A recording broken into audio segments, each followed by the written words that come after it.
How is it possible that a simple touch on the first lap made Lewis Hamilton lose almost half a second per lap, without Ferrari realizing it in the middle of the race? Because yes, that was exactly what Frédéric Vasseur confirmed, and what he revealed completely changes what we believed about the SF26 in 2026. The story begins in Miami 2026, but not as many believe.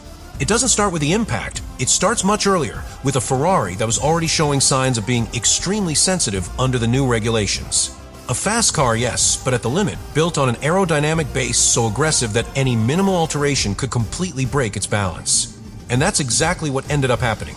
From the start, Lewis Hamilton had a clear objective: to stay in the fight from the first stint, take advantage of the high fuel load to position himself strategically, and not lose contact with the front group.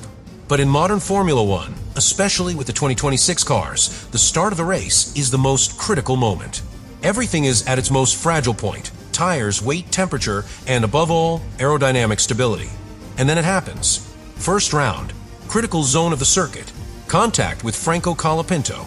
A friction that live, no one interpreted as decisive. There were no pieces flying, there was no visible damage, there was no immediate reaction from the team. Everything seemed normal.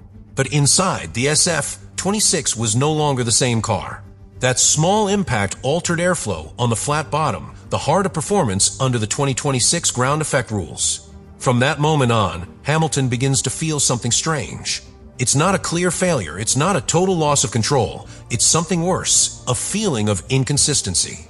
The car does not respond the same in each corner, it loses stability in areas where it should be strong, and the most frustrating thing, there is no obvious explanation. Meanwhile, on the Ferrari wall, engineers observe data in real time. Telemetry, temperatures, where everything seems within normal parameters. There is no clear alert, there is no indicator that says the car is damaged. And that's the real problem, because when you can't identify the fault, you can't correct it. Hamilton keeps rolling, try to adapt. He changes lines, modifies his style, seeks to compensate for what he feels on the track. But each lap confirms the same thing. He is losing time, and he doesn't know why. And this is where the situation becomes critical, because it is not a specific drop in performance. It is constant, lap after lap, a silent bleeding that takes him out of the fight without anyone being able to stop him. We're talking about a loss of close to half a second per turn, a difference that at this level simply eliminates you from any real fight. The most shocking thing is that Ferrari does not react, not because he doesn't want to, but because he can't. They do not have the correct reading of what is happening. And while the rest of the teams optimize every detail in real time, Ferrari has its driver rolling with a compromised car without knowing it for sure. Thus, Hamilton's career becomes a constant attempt at survival. You are not competing on equal terms. You are managing an invisible problem, one that does not appear on camera, but is completely defining its outcome. And all of this brings us to a key point that changes the narrative completely. The problem wasn't the impact itself, it was what that impact revealed about SF26. Because if such a slight contact can generate such a devastating effect without being immediately detected, then Ferrari didn't just lose a race. It could have exposed a much deeper weakness that it still doesn't fully understand. But what really changes everything is not what happened on the track. It's what Ferrari discovers later, when the race is over and the team begins to calmly analyze the data without the pressure of real time. The full truth appears. And it is there that Frédéric Vasseur confirms what until then was only a suspicion. Hamilton's car was constantly losing performance from the first lap, and he did so for a reason that not even the team could identify live. The analysis reveals that the damage was not superficial. It wasn't something that affected just one part of the car in isolation. It was a direct alteration in the aerodynamic behavior of the flat bottom, an area that in 2026 cars is not only important, it is absolutely critical. Under these regulations, performance depends largely on how air flows under the car, and any small disturbance has a multiplying effect. What the impact generated was a loss of stability in that flow. Not a total breakdown, not an obvious failure, but something much more dangerous, a progressive degradation of performance. The car was still running, but every corner, every straight, every downforce zone was compromised.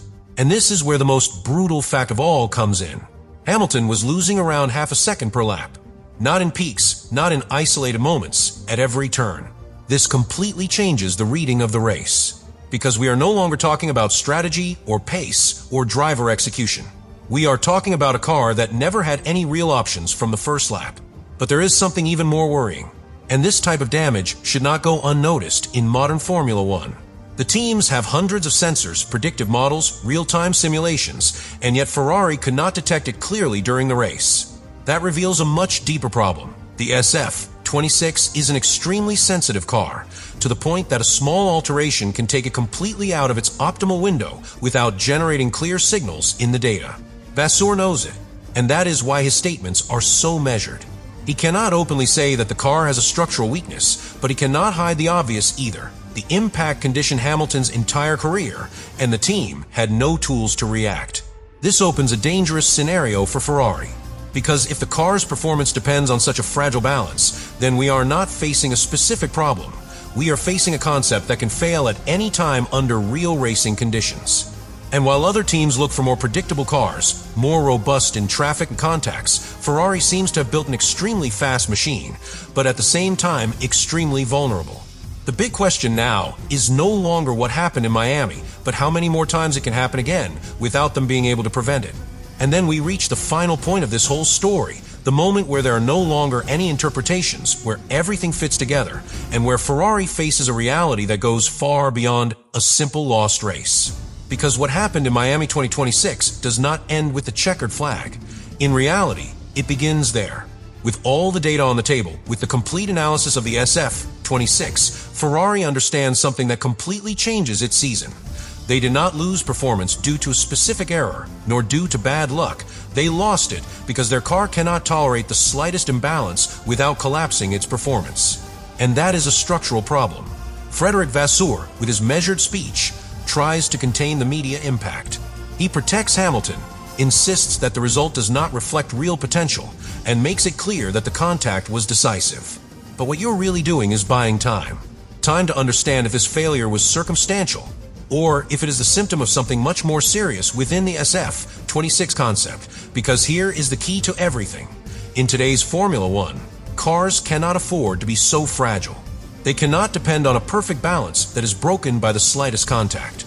They cannot be exposed to losing half a second per lap without the team having an immediate response. And Ferrari in Miami was exactly that, a team without an answer. This completely changes the perspective of the 2026 season. It is no longer just about being fast in ideal conditions. It's about surviving in real racing conditions, traffic, fights, contacts, wear and tear, everything that defines a championship. And in that scenario, the SF26 leaves a huge doubt. Because if this car needs absolute perfection to perform, then it is not a champion car. Hamilton experienced it firsthand. He went from being in a competitive position to being completely out of a game with no possibility of reversing it. And the most worrying thing is that it was not due to lack of talent nor strategy. It was due to a weakness that no one could control at that moment. So the final question is no longer what Hamilton lost in Miami.